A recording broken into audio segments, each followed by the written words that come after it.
Welcome to Sameera kitchen recipe. మీరు అందరూ బాగాలని మనస్ఫూర్తిగా కోరుకున్నా. ఈరోజు మ్యాక్లా చేయబోతానండి. చాలా బాగుంటుంది.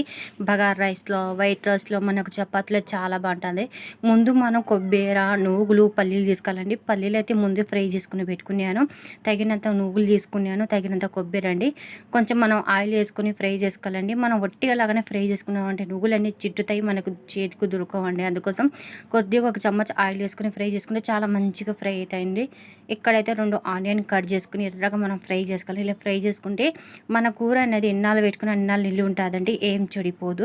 ఈ మేకలు అయితే చాలా బాగుంటుందండి బగారా రైస్లో. ఎప్పుడైతే నేను మిక్సీ గిన్నె తీసుకున్నానండి. దీంట్లో నువ్వులు, పల్లీలు, మనం ఆనియన్ ఫ్రై చేసుకుని అన్నీ వేసుకున్నాక ఈ పేస్ట్ మెత్తగా పట్టుకోవాలండి. దరాదర ఎప్పుడు పెట్టుకు చాలా మెత్తగా మనం పేస్ట్ పట్టుకుంటే కూర అనేది చాలా చిక్కగా చాలా బాగుంటుందండి. ఇప్పుడైతే నేను గ్యాస్ ఆన్ చేసుకుని ఒక బొగన పెట్టుకున్నాను.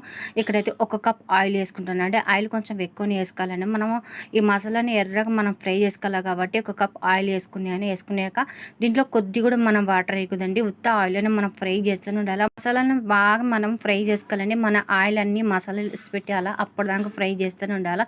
దీంట్లోనే కొద్దిగా నేను ఫ్రెష్ కరివేపాకు తీసుకున్నాను. 1 చెమ్మచ్ రెడ్ చిల్లీ తీసుకున్నాను. తగినంత పసుపు యాడ్ చేసుకోవాలండి.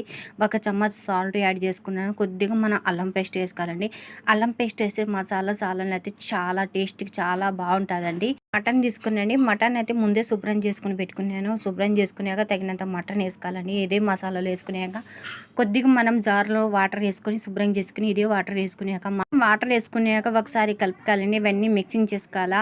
మటన్ వేసుకున్నాక ముక్కలకి మసాలా మంచిగా అంటుకోవాలండి. అప్పటిదాకా కలుపుతుండాలి. ఇక్కడ గ్యాస్ సిమ్లో పెట్టుకున్నాక మనం కొంచెం మూత పెట్టి కుక్ చేసుకోవాలండి. ఇలా సిమ్లోనే కుక్ చేసుకుని చాలా మటన్ అనేది మంచిగా కుక్ అయిపోతుంది. చూడండి, ఇక్కడైతే మటన్ కుక్ అయిపోయింది. ఆయిల్ కూడా పైకి బాగా తేలుతుందండి. ఇలా కుక్ చేసుకోవాలి. చేసుకున్నాక మనకు ఎంత గ్రేవీ కావాలంటే అంత గ్రేవీ పెట్టుకోవచ్చు. నేనైతే ఇక్కడ చింతపండు పులుసు యాడ్ చేసుకుంటున్నాను అండి. కొంచెం ఒక లెమన్ సైజ్ చేసుకుని చింతపండు మనం పులుసు తీసుకోవాలా. కొత్తిమీర, కరివేపాకు పైనుంచి వేసుకుంటున్నాను అండి. దీంట్లో 1 చెమ్మచ్ ధనియాల మసాలా కూడా వేసుకున్నాను. ఇవన్నీ వేసుకుని ఒకసారి బాగా కలుపుకోవాలి. ఫ్లేవర్ అయితే చాలా మంచిగా వస్తుందండి. ఇలా కుక్ చేసుకున్నాక మనం గ్రేవీ ఎంత కావాలంటే అంత పెట్టుకోవచ్చు. నేను అదే ఒక మీడియం సైజ్ గ్రేవీ పెట్టుకున్నాను. రైస్లో, మనకు చపాతీలో, బగారా రైస్లో చాలా బాగుంటాయి. ఎన్నాళ్ళు పెట్టుకునే నిలువ ఉంటుందండి. ఈ కూర అనేది చాలా టేస్ట్ పెరుగుతుందండి ఎన్నాళ్ళు పెట్టుకుంటే. మీరు ఫ్రిడ్జ్లో పెట్టుకొని డైలీ తినొచ్చండి. మీరు కూడా ట్రై చేసి నాకు కామెంట్లో చెప్పండి. వీడియో నచ్చినట్లయితే లైక్ చేయండి, షేర్ చేయండి, సబ్స్క్రైబ్ చేయండి.